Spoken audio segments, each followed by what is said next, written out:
तो दोस्तों आज फिर हम लोग कई सारी इंपॉर्टेंट खबरों के ऊपर एक साथ डिस्कशन करने जा रहे हैं। कुछ ऐसी संस्थाएं जो कि भारी भरकम हेवी इन्वेस्टमेंट करती हैं, वो इस मामले में चाइना को प्रायोरिटी दिया करती थी। उसके बाद कहीं जाकर अमेरिका वगैरह जैसे देशों में इन्वेस्टमेंट करती थी और भारत जैसे देशों को तो वो पूछा भी नहीं करती थी।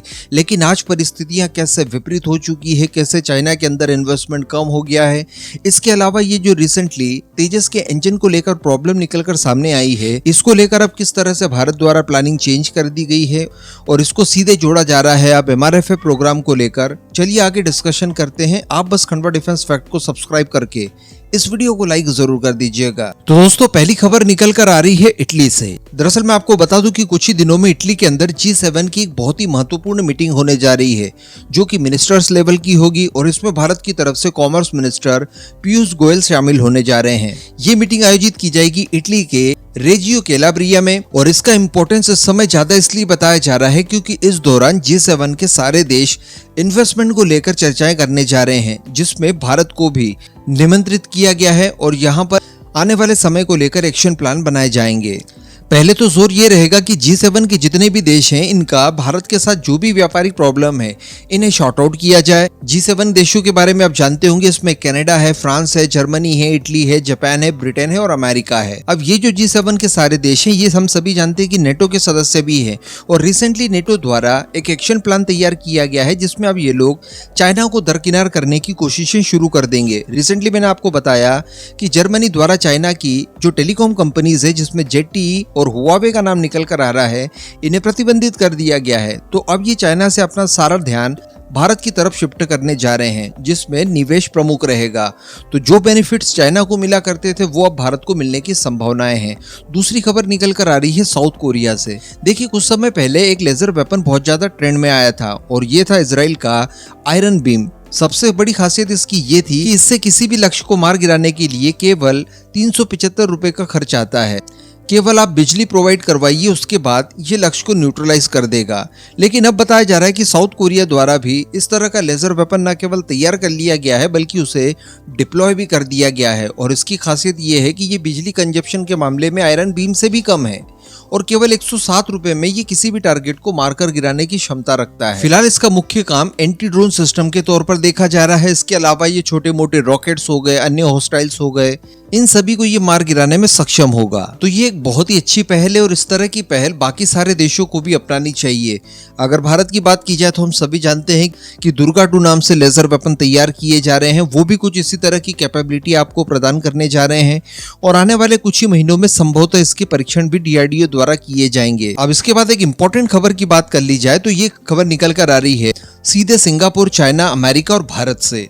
दरअसल सिंगापुर की एक सरकारी निवेश कंपनी है जिसका नाम टेमासेक है। ये पिछले कई सालों से चाइना के अंदर बहुत बड़ा निवेश करती है। चूंकि ये पूरी की पूरी संस्था है, इस वजह से निवेश भी भारी मात्रा में किया जाता है।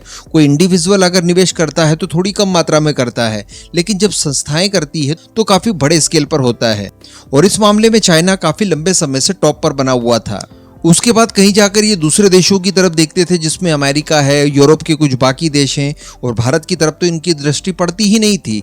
लेकिन इस बार थोड़ा सा अजीब मामला देखने के लिए मिला है, क्योंकि इस कंपनी ने पहली बार चाइना को नजरअंदाज किया है और इनके पोर्टफोलियो में पहला स्थान लिया है अमेरिका ने। यानी इन्होंने अमेरिका में इस बार सबसे ज्यादा निवेश किया है और ऐसा बताया जा रहा है कि पूरे 1 दशक के बाद हुआ है। यानी 10 सालों तक चाइना ने बहुत ही ज्यादा लाभ उठाया इस कंपनी के निवेश का। और इसके पीछे का कारण बताया जा रहा है कि चाइना के कैपिटल मार्केट में काफी सुस्ती देखने के लिए मिली है, जबकि दूसरे देशों के बाजार ज्यादा अच्छा रिटर्न्स दे रहे हैं। इस कंपनी के पोर्टफोलियो की जो नेट वैल्यू है इस समय वो है $390 बिलियन, जो कि पिछले फाइनेंशियल ईयर में $382 बिलियन थी। 2020 तक इस कंपनी के पोर्टफोलियो में 29% हिस्सेदारी चाइना की हुआ करती थी। यानी चाइना के अंदर ये सर्वाधिक 29% निवेश करते थे, लेकिन अब ये घटकर 19% रह गया है। 10% सीधे घट गए हैं।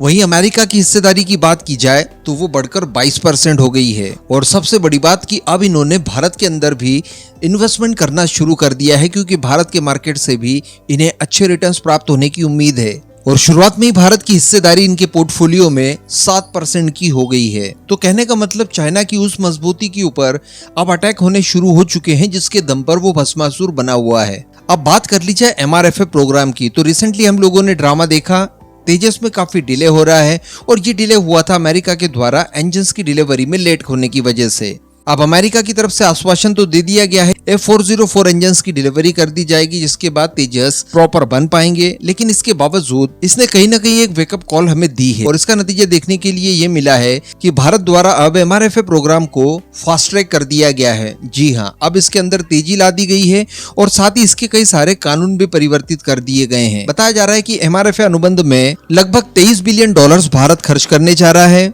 जो कि अनुमानित है, इससे कम और ज्यादा भी हो सकती है, जिसके तहत बाकी शर्तों के साथ साथ एक विनिर्माण फैसिलिटी भारत के अंदर स्थापित करनी होगी।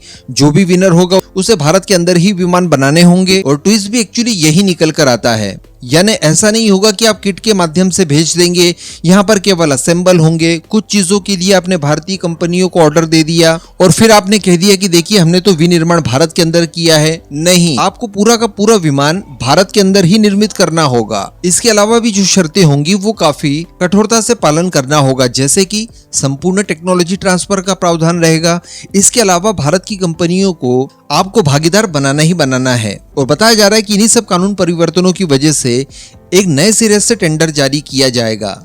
हालांकि कुछ एक्सपर्ट्स का ये जरूर मानना है कि जब आप लोग इतनी कड़ी कंडीशंस रख रहे हैं तो इसमें थोड़ा सा डिले हो सकता है, क्योंकि जो भी कॉम्पिटिटर होगा वो इन सारी चीजों को पहले एनालाइज करेगा, अपने लिए पार्टनर्स वगैरह ढूंढेगा, तो इसमें देरी जरूर हो सकती है। लेकिन ये सारी चीजें जब इम्प्लीमेंट होगी उसके बाद कोई भी देश हमें बीच में धोखा नहीं दे पाएगा और सारी चीजें जो कि हम चाहते हैं वो एक्चुअली अब हम हासिल कर पाएंगे। तो अब ये तय मान लीजिए कि आने वाले कुछ वर्षों में हमें MRFA प्रोग्राम पूरा होते हुए दिखाई देगा। अब रिपोर्ट में तो नहीं लिखा है, लेकिन इन सारी शर्तों को देखते हुए ये लग रहा है कि रशिया और फ्रांस द्वारा इन सब चीजों की तैयारियां भी करनी शुरू कर दी गई है। जहां पर रशिया अपने फाइटर जेट्स को भारत के अंदर निर्मित करने के लिए तैयारियां शुरू कर चुका है, तो वहीं फ्रांस भी अपने रफाल का निर्माण करने के लिए भारत के अंदर संभावनाएं ढूंढ रहा है। कुछ ही समय पहले मैंने आपको वीडियो बनाकर बताया था कि फ्रांस द्वारा पहले MRO फैसिलिटी शुरू की जाएगी, इसके अतिरिक्त इंजन्स की भी MRO फैसिलिटी शुरू कर दी जाएगी जो कि रफाल में यूज होते हैं। इसके अलावा ये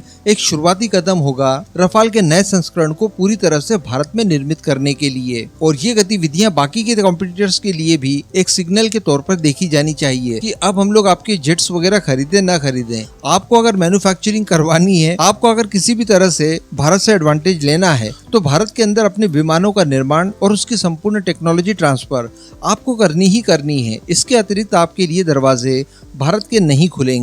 और देखा जाए तो ये सारी चीजें हम लोगों ने काफी पहले कर देनी चाहिए थी, क्योंकि इतने नंबर्स में इतने सारे एयरक्राफ्ट एक साथ एक्चुअली कोई दूसरे देश नहीं खरीदते हैं। भारत वाकई में डिफेंस का बहुत बड़ा कस्टमर रहा है शुरुआत से। इन सब चीजों को और इस ताकत को पहले ही भारत द्वारा पहचान लेना चाहिए था। अब इन सभी मुद्दों पर आपका क्या मानना है, नीचे कमेंट करके जरूर बताइएगा।